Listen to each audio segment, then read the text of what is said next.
Assalamualaikum warahmatullahi wabarakatuh. Nama saya Ratna Dewi Siregar, NPM 1805 160039. Di sini saya akan menjelaskan tentang instrumen utang internasional. Pengertian instrumen utang internasional. Instrumen utang merupakan sebuah aset yang membutuhkan pembayaran tetap kepada pemegangnya, di mana biasanya dengan menggunakan bunga. Selain itu, instrumen utang juga merupakan kewajiban yang terdokumentasi dan mengikat yang menyediakan dana kepada entitas sebagai imbalan atas janji dari entitas untuk melakukan pembayaran kembali kepada pemberi pinjaman sesuai dengan kesepakatan atau kontrak yang telah dibuat.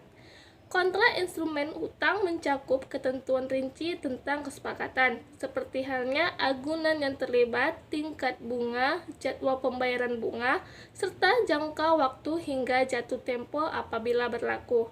Istilah instrumen utang terutama berfokus pada modal utang yang dikumpulkan oleh entitas institusional, karena entitas kelembagaan ini dapat mencakup pemerintah dan perusahaan swasta maupun publik. Kartu kredit dan jalur kredit merupakan jenis instrumen utang yang bisa digunakan lembaga untuk mendapatkan modal. Garis utang bergulir ini biasanya memiliki penataan yang sederhana dan hanya pada satu pemberi pinjaman. Instrumen utang yang lebih kompleks tentunya akan melibatkan pembuatan kontrak, lanjutan, dan keterlibatan banyak pemberi pinjaman yang biasanya melakukan investasi melalui pasar yang terorganisir. Assalamualaikum warahmatullahi wabarakatuh. Nama saya Melinda Febranti, NPM 1805 160035. Saya di sini akan melanjutkan penjelasan dari teman saya tentang jenis instrumen utang internasional. Dilihat dari jangka waktu pinjaman, instrumen hutang terbagi atas dua jenis. Yang pertama itu ada jenis jangka pendek dan jenis jangka panjang. Dana yang dikumpulkan melalui instrumen hutang jangka pendek harus dibayar atau dilunasi dalam waktu setahun. Contohnya ada kartu kredit dan surat utang. Sementara hutang jangka panjang akan dilunasi dalam waktu lebih dari setahun dan memiliki jumlah yang lebih banyak. Contoh instrumen hutang internasional yang pertama ada obligasi. Obligasi diterbitkan oleh penerbit atau pembisnis. Investor menyebar penerbit melalui pasar obligasi dengan imbalan pembayaran pinjaman yang dijamin dan janji pembayaran kupon yang dijadwalkan. Jenis investasi ini didukung oleh aset entitas penerbit. Jika perusahaan menerbitkan obligasi untuk menambah modal hutang dan menyatakan kebangkrutan, maka pemegang saham obligasi berhak untuk membayar kembali investasi mereka dari aset perusahaan. Yang kedua itu ada surat hutang.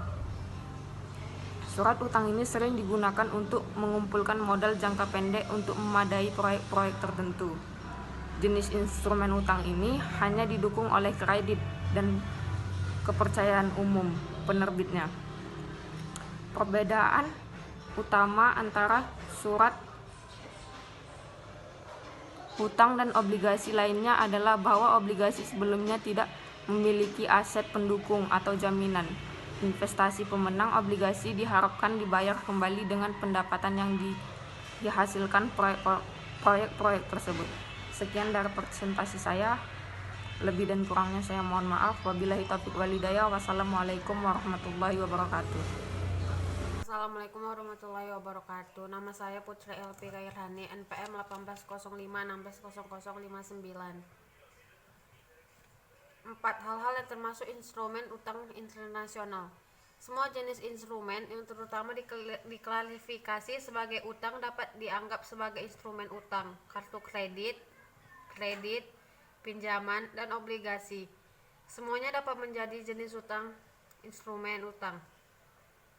Biasanya, istilah instrumen utang berfokus pada modal utang yang diterbitkan oleh sebuah entitas internasional. Entitas internasional dapat mencakup pemerintah dan perusahaan swasta dan publik. Beberapa hal yang biasanya dijadikan instrumen utang adalah 1. Surat utang. Surat utang tidak didukung oleh jaminan apapun. Mereka dikeluarkan oleh perusahaan untuk mengumpulkan dana jangka menengah dan jangka panjang.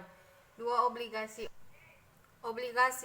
Obligasi di sisi lain umumnya diterbitkan oleh pemerintah, bank sentral, atau perusahaan besar yang didukung oleh sekuritas. Obligasi juga memastikan pembayaran tingkat bunga tetap kepada pemberi pinjaman uang. Ketiga, hipotek.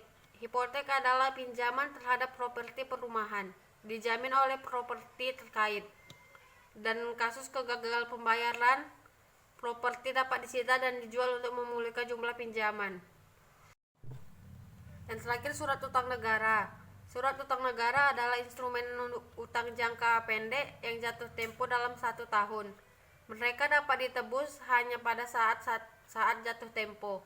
Mereka dijual dengan diskon jika dijual sebelum jatuh tempo.